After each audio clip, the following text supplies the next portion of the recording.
2 weeks from now, the Patriots and the Seahawks will be taking the 49ers field at Levi Stadium for Super Bowl 60.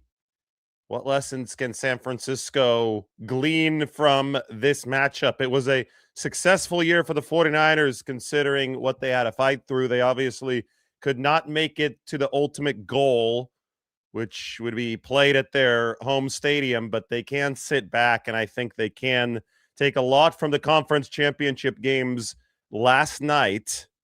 And here are my three takeaways. Well, actually, this was my takeaway of the Rams last night. That I'm going to give you my takeaways as far as what the 49ers can improve. This was up on Twitter. The Rams that they saw lose to the Seattle Seahawks and not make the Super Bowl were essentially a worse version of the 2023 49ers. By that, I mean, well, think back to when the 49ers last made the Super Bowl and lost to the Kansas City Chiefs. They had an absolutely loaded offense, obviously a good quarterback, but it wasn't quite enough. And the Rams were loaded and productive on offense, but not as clutch as the 49ers in 2023. A lot of that was because Matthew Stafford is not as mobile as Brock Purdy. So the 49ers made the Super Bowl that year thanks to Purdy's legs. If Matthew Stafford could have moved a little bit last night, I think that he would have done better converting in the red zone. That was a big issue for the Rams was the red zone, and that third and fourth down at the end of the game. Matthew Stafford did not even want to talk about those two plays in the locker room last night. We're going to play a little video in just a second on that. Then the second thing is that the Rams had a very talented defense, just like the 2023 49ers, but it eroded as the season went along. So to get to the Super Bowl, that they would have needed to play consistent defense and built and peaked as the season ended. The 2019 49ers were able to kick it back into gear in the playoffs, and that allowed them to make the Super Bowl. That allowed them to beat the Green Bay Packers by a lot in the NFC Championship game. The Rams were not playing good defense by the time that this thing ended, and because of that, Sam Darnold and the Seahawks were able to completely light them up. You know, I counted only one truly regrettable throw from Sam Darnold yesterday, and the Rams did not make him pay for it. And finally, bad special teams absolutely decimated the Rams. It ended the 49ers season in 2023 in that Super Bowl as well. We remember the punt going off of Darrell Luter Jr.'s leg. Well, for the Rams, it was a Kyle Williams-like show yesterday with Xavier Smith. He muffed a couple punts and he lost one of them. And when we talk about special teams, I want you guys to look at this graphic. This is special teams EPA since 2020. And I think, you talk about lessons the 49ers need to learn. I think San Francisco may have already picked up one of these lessons, which is good for the 49ers. But the four worst special teams performers this decade, the Rams are at the bottom of that list. LaFleur's Packers are also there, and the 49ers third worst. Now, San Francisco, they had a great year on special teams in 2025, and they would have been right down there near the Packers and the Rams had they not turned things around. So I think Kyle Shanahan said enough is enough after 2024 and hired Brant Boyer, gave Brant Boyer free reign. They eventually replaced their entire kicking battery, so they had Eddie Pinheiro, Thomas Morstead, and John Weeks in there. They traded for a returner and Sky Moore, who wasn't going to muff punts. They plugged in Brian Robinson as the secondary kick returner as well. The blocking units were obviously revamped. They allowed Boyer to bring in some of his own guys there. Saran Neal from the AFC East, Luke Gifford from the Tennessee Titans, who had worked under the assistant special teams coach, Colt Anderson. Those were all big signings for the 49ers to improve special teams. But if you want to look at lessons, the Seattle Seahawks provided one because they were number one in the league in special teams this year. The 49ers were 2. They moved up from dead last season, but the Rams were the worst. The Rams took over as the worst special teams unit in football, and it cost them, and it's something that when you look at this over the course of this decade, it's that entire McVay, Shanahan, LaFleur coaching tree is at the bottom. And the 49ers have figured it out. Now I wonder if the Rams, because of this experience, they lost to Seattle twice. I mean, the reason that this game was in Seattle and not LA was because of the special teams screw ups back in, what was it, week 13 on that Thursday night game in Seattle. So first and foremost, to make it to these Super Bowls, you have to be a balanced team. To win the Super Bowl, you have to be a balanced team. People will say special teams is a third of the game. I don't think it's quite that big because the impact points-wise is not 33%. The offense and defense typically do have a more outsized impact on a game, but special teams can and often will account for the margin of a game. Yesterday, the Xavier Smith punt muff led to an immediate touchdown from Seattle, and that was 7 points the Seahawks wouldn't have otherwise scored, and the Seahawks won the game by 4. So it provided the difference in the margin of that football game. We got a little bit more here, and these are going to be my 3 pillars that the 49ers can learn from this football game. And I think that they're relatively simple pillars for San Francisco to take lesson-wise from the championship round. And we're going to talk about the Patriots as well, but I think that the more close and more relevant lessons to be taken are from the NFC championship game, since that one was played between 2 NFC West teams. But the 49ers need separators in the receiving game. I mean, this was the biggest issue for the team, arguably in 2024, although I would say run defense was so bad last season that probably topped the overall list. But on offense, they couldn't separate. They ranked dead last in separation at the time of catch or incompletion. Yesterday, for both teams, you saw Puka Nacua, you saw Devontae Adams, you saw JSN, you saw Rashid Shaheed on that opening bomb that Seattle was able to throw. You saw just guys open, right? And there were good defenses on both sides. Like both of the defenses for the Rams and the Seahawks scored really well over the course of the season. I would even argue historically good scores for the Seattle Seahawks. Yet guys were still open. Matthew Stafford had people to throw to. Sam Darnold had people to throw to. When you watch the 49ers Seahawks tape from the divisional round, when you watch the 49ers Eagles tape from the wild card round, guys were not open for the 49ers. Brock Purdy was walking an absolute tightrope. He had to squeeze the football in. I mean, there were plays when they were succeeding against Philadelphia on that game-winning drive where he had to throw behind his fullback, Kyle Juszczyk, just to get a completion. Because if he threw where the football would conventionally go, Juszczyk was covered. So, I mean, Purdy was having to do acrobatic tricks to throw guys open against the good defenses on this schedule. And, I look at the 3 pillars. I say separation, I say better run blocking consistency, and I say health. All 3 are tied together. If the 49ers get healthier, if they had guys available like Ricky Pearsall at full speed, obviously if Brandon Ayuk were there, that's not, a physical health thing anymore at this point. But if they had a fully stocked cupboard at receiver with a separator, all of a sudden things would be better, right? All of these 3 keys are tied together because if they have better run blocking consistency, which is something that we saw definitely from the Rams yesterday, the Seahawks to some extent, that they didn't run great, but at least they had enough of a running spine yesterday to diffuse the pass rush adequately. But if the 49ers could run the ball a little bit better, and that's something they didn't do well this year, especially when George Kittle and company were out, well, then San Francisco would be able to pass better because it opens up the pass game when you have that rushing threat up front.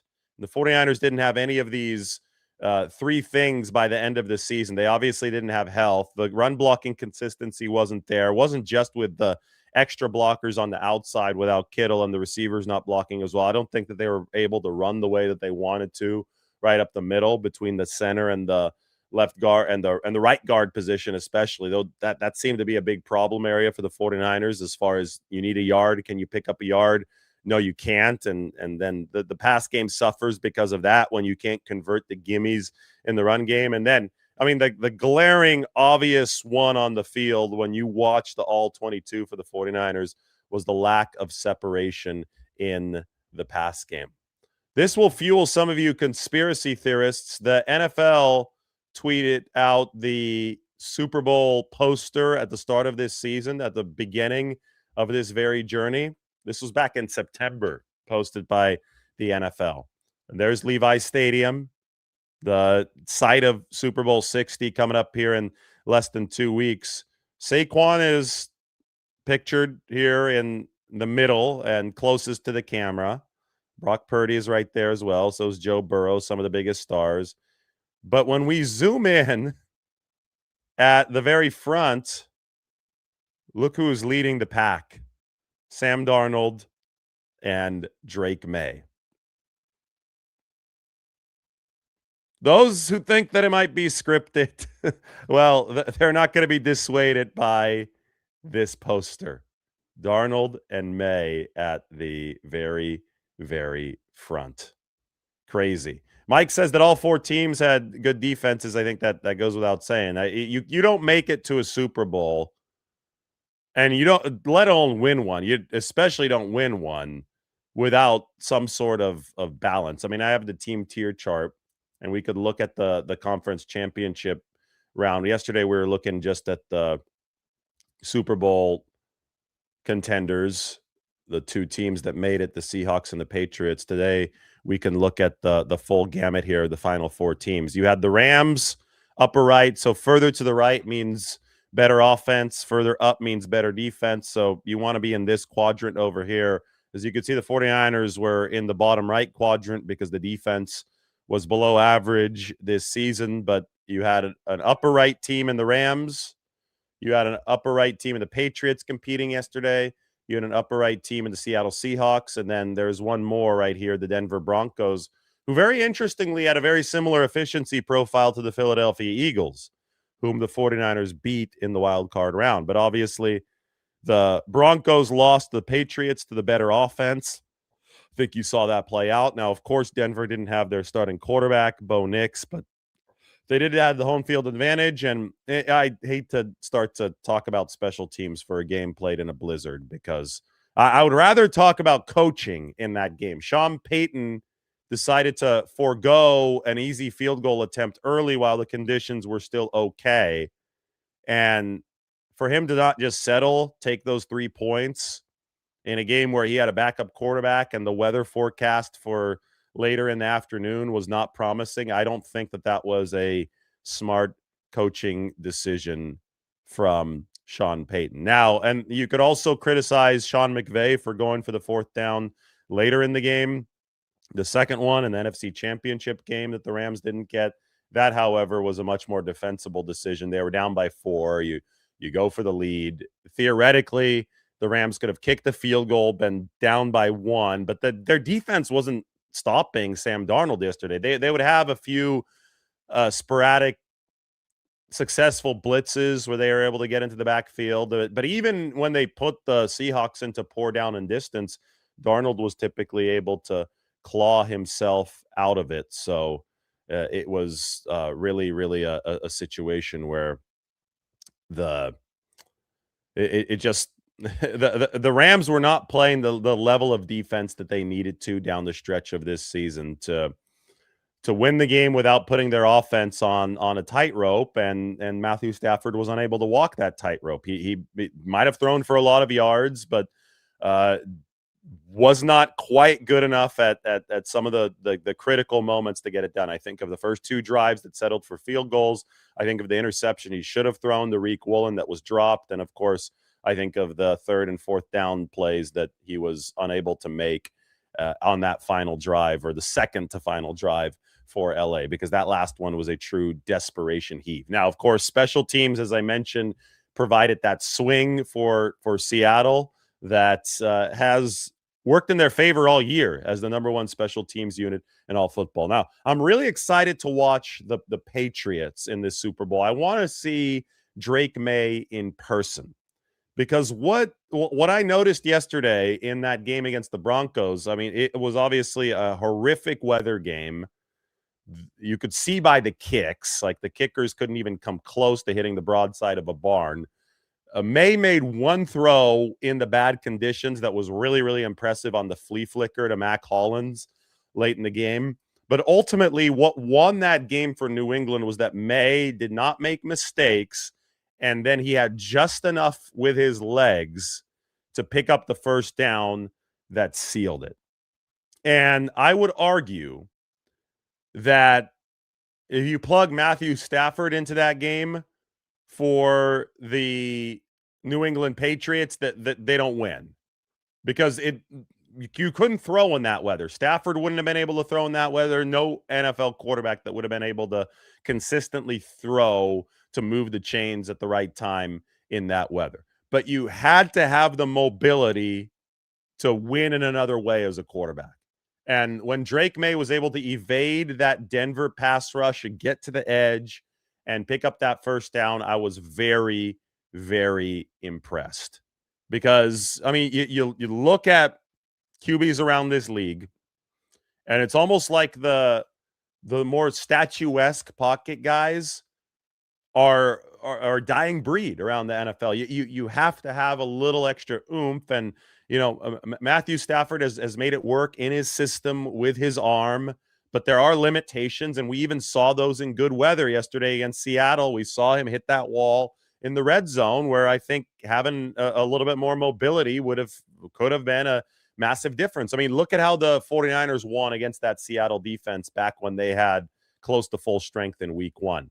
There was nothing there in the red zone, so Purdy had to scramble, and he had to roll to his right, and he had to wait for an opportunity with Jake Tonjes that never really opened up, but he was able to get the football in there, and he gave Tonjes a chance to make a play.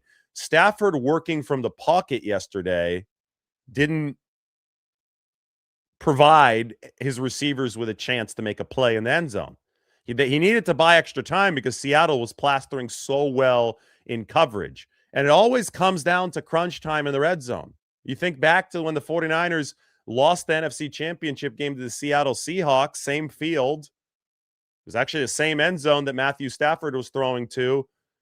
Colin Kaepernick didn't execute in the red zone. He tried to force the ball to Michael Crabtree, and obviously Richard Sherman got the tip there. You have to execute in that red zone in the biggest moments. That's going to be the deciding factor in some of these games. Speaking of Legion of Boom era NFC Championship games, did you guys realize that Davante Adams, who lost his 5th NFC Championship game yesterday, is yet to be to a Super Bowl? That is unbelievably painful. He's lost 5 NFC title games. Davante Adams was a rookie the year after that 49ers, Seahawks, Sherman, Crabtree, Kaepernick game, Harbaugh, and Carroll. Davante Adams lost his first NFC Championship game at Seattle, same stadium, same field. I think it was probably called CenturyLink at the time. But he was on the team, the Packers team, that blew the onside kick, blew a 16-point lead, and then lost in overtime when Russell Wilson hit Jermaine Kearse with the walk-off touchdown. Since then, Davante has lost to the Falcons and Kyle Shanahan in an NFC Championship game. That was in 2016 when Shanahan was on his way to the Super Bowl. And then he's lost in 3 more, including the one last night. So absolutely brutal career history for the Rams receiver. I'm going to answer some questions here on This Morning, and then we're going to run. I've got to swim in the San Francisco Bay to execute this morning. So I've got to get some food before that is going to happen. Ooh, Mike McDaniel officially hired as the Chargers offensive coordinator.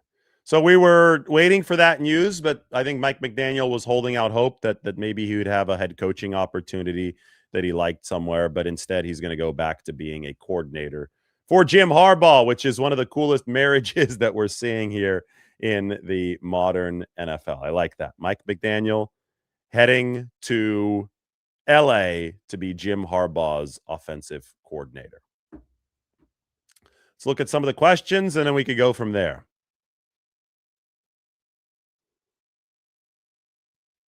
Is there a bright side to losing Mike Hill this season? Less tread on his tires?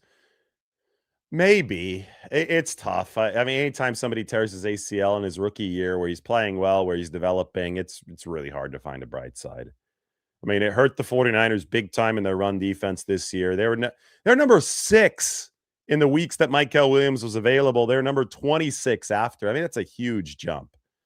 That was just too bad. I mean, all these injuries, it's hard to find a bright side in anything. I know George Kittle can smile his way through an Achilles tear and the recovery, but maybe there's some mental fortitude built by Michael Williams. The good news is that he should be 100% coming off the ACL. And I think there was a little more damage in there. So we'll see what the timing of the return is going to be. But I mean, maybe the bright side is, I mean, if you're a truly glass half full person, maybe you could say, well, Michael Williams is so important, and that was illustrated by his absence on run defense. Maybe that's a way that you could frame this, but it really is hard to find a bright side because he's still a rookie, he's still really young. So tread on the tires. I don't think that's something that you worry about until several years down the line. You would hope and he's a big guy, big durable body. I think that he's going to be able to play a while in this league, barring more catastrophic injuries like that one. Sometimes you just run into some bad luck. Run into the electrical substation. That's going to be all the talk over the next 2 weeks before the Super Bowl.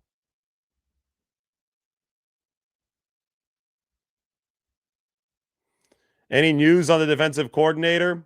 I wouldn't say there's news at this point. I would say that I think Raheem Morris is Kyle Shanahan's favorite, but if Raheem is hired somewhere else as a chance head coaching wise, probably not, but also there are other teams that might be interested in him as a defensive coordinator.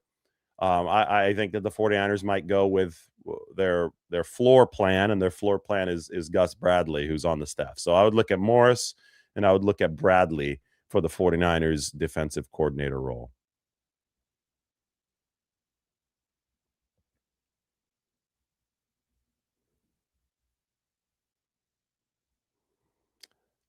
I am waiting for some good questions here on this quiet morning on the channel. Not a big morning, but while you're here, you might as well hit the subscribe button because we're about to hit 100,000. We're at 99,000, over 99,900. So go ahead and hit that subscribe button. 100K, I'm guessing we'll get there before the Super Bowl. I hope that we get there before the Super Bowl, even though obviously things have slowed down on the channel over the course of the past week or so since the 49ers lost. That's okay. We're transitioning into off-season mode. My 53-man roster or my 90-man roster is going to be available for the public consumption very soon. I'm working on putting some finishing touches to it so you guys can start tracking what the 49ers might do. Because when I talk about San Francisco's goals and what they can learn from the conference championship round, and again, those of you just joining, this is the main stuff that the 49ers have to do. Like, health plugs into defense. The defense will be better if it's healthier for the 49ers. Obviously, we've talked about the need for a War Daddy defensive tackle. I think they need to upgrade safety a little bit. But there were a lot of good pieces on this defense to make it a solid unit before all the injuries happened. So the 49ers, I think, are on the right track there. Robert Saleh helped right the ship before he left to the Tennessee Titans. I think offensively, making sure that this team, because that's where the primary financial investment's going to be in the offense, making sure they can separate for Brock Purdy, making sure they could run a little bit more consistently. Those are both massive goals to check off the list for the 49ers this offseason. And, I would say that they have a lot of belief in Ricky Pearsall, but I don't think that's going to be enough because I don't know, probably might, I don't know where the degree of likelihood lies, but Jawan Jennings might be on his way out. And if that's the case, then you're having to So still have to replace Brandon Ayuk, right? You have to find it, whether it be through Pearsall or Pearsall plus a mid-tier veteran. But if you add having to replace Jawan Jennings into that equation, well, then all of a sudden you're looking at mass investment needed, even if it's not for an A-list player at the wide receiver position. I think like they're going to have to spend, and they're going to have to use their draft pick and one of there's at least one of their 7 draft picks on the position. And then on top of all that, you really need development from in-house candidates like a Jordan Watkins and like a Jacob Cowing. You need them to take that next step.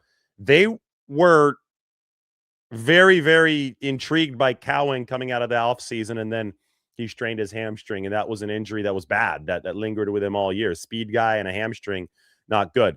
Jordan Watkins had a nice training camp for the 49ers. So you hope that in year 2, he has developed the level of route running precision, the blocking, the trust to be able to actually infuse the 49ers with the speed that he showed for Ole Miss in college. So they have some raw materials to work with, but I think they're going to need more of a veteran backbone because you are counting on Brandon Ayuk. And that always happens when you pay somebody $30 million a year. Even if they do tear their ACL, they need to be back, and he defected from the team. That slack needs to be picked up. And Jawan Jennings, if he does leave, it's gonna leave even more slack. Now, the silver lining there would be that Jennings is not a fast receiver, and the 49ers weren't a fast team, and they need more team speed. So it would be an opportunity if he does leave to upgrade the speed. I'm not trying to take away from Jawan's toughness because it was amazing for the 49ers. He did a lot to set a tone for San Francisco over the course of the past half decade, and that may be why somebody like the Tennessee Titans overpay him. But at the end of the day, the 49ers were the 24th fastest team in the year this year by the GPS metrics, and they need to get that number up into the top half. They were visibly slow. They couldn't separate. I mean, they had a lightning fast team back in 2019 when they made the Super Bowl. If we want to talk about Super Bowl lessons, I would argue that these Seahawks are a lot like the 2019 49ers. Great defense. I love Kenneth Walker the third, K9 they call him for Seattle. He had a really bouncy good game yesterday, made up for the lack of Charbonnet, who tore his ACL. But the 49ers in 2019 had this blistering speed that the league wasn't ready for at running back. That it was awesome to see. You guys remember what Raheem Mostert and Tevin Coleman were able to do with the outside zone? The league obviously adapted to that. The 49ers were never quite as fast as they were in 2019. It was tough to keep those guys healthy, but the 49ers are now on the opposite end of the spectrum when it comes to speed. And, number 24 in that average GPS ball carrier metric, not fast enough for the 49ers. So they've got to find a way to get younger. They've got to find a way to get faster at some of these positions of weaponry. And I think there's a path to do that. I think Romeo Doubs would be a great addition in the wide receiver room. I think that you obviously have to keep on spending draft picks at wide receiver to replenish that. Ricky Pearsall's health would help a lot, and Jordan Watkins and Jacob Cowing taking that next step would help a lot as well. Who knows? Maybe they transition Isaac Guerendo to wide receiver this year, or he finds a way to get onto the field a little bit more often in a more wide receiver dominant role. He's somebody, I think the ball security was an issue. He's obviously not as good as Christian McCaffrey, wasn't as good as Brian Robinson, so he's buried on that running back depth chart. What I saw from Seattle yesterday, though, they brought in the backup after Charbonnet went down. I just forgot his name, but good player. I mean, he dropped that one pass coming out of the backfield, wasn't quite ready for it, but he had another great catch and run in the game for Seattle. And Kenneth Walker just brought juice to that running back position that I think the 49ers could have really used beyond Christian McCaffrey this year. We saw some of it from Brian Robinson, but I think the 49ers can use just more explosion to the outside to stretch the field. This is all part of the speed process that I'm talking about with San Francisco, and maybe, just maybe, they can integrate Isaac Guerendo in a way that they trust next year, because I really don't think that was there this season due to some of those ball security issues for Kyle Shanahan. But you do have somebody who's 220 who can run a 4.4 that can potentially, if used in the right way, that can potentially stress defenses with his physical skill set. I mean, we'll see. The 49ers, they're going to collect more raw materials this offseason, and we'll see who comes out of some of these offseason battles on top. Dobbs, yeah, Dobbs is a big target. I really, really like the potential fit of Romeo Dobbs. He can block. He's fast. He can make contested catches. He's in the 98th percentile there. I don't think he's a wide receiver one type of separator, but I think that he fits a team as a 2 or a 3.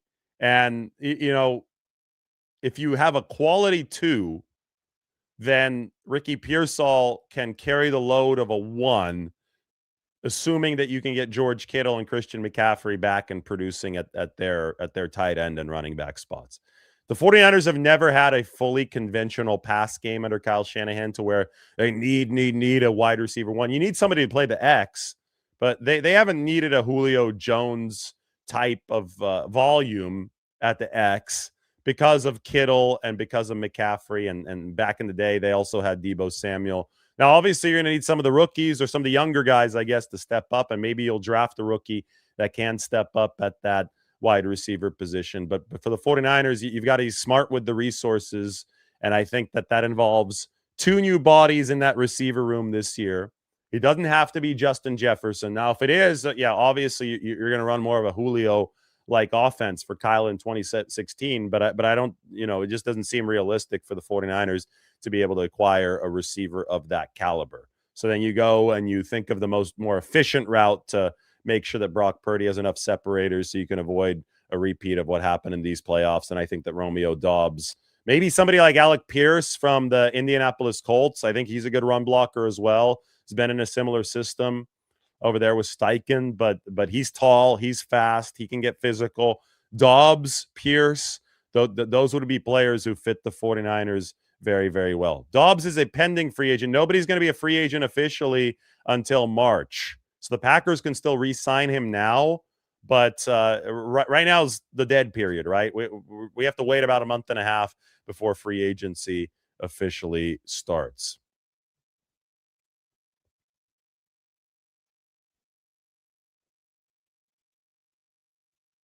All right, guys, that's it for me. I've got to get ready to hop into the bay. Thanks for watching.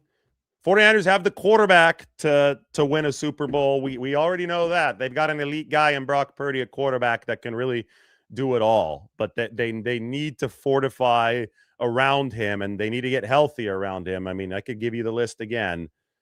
We saw it in the championship games. We saw separation in that NFC championship game that the 49ers weren't getting. We obviously saw health that they didn't have, and they need to run block a little bit better, especially in the Kyle Shanahan system. Thanks for watching. Hit that subscribe button. Do it right now because you can help us get to 100,000, and we'll have a big, big party when that starts or when that happens. Everybody take care.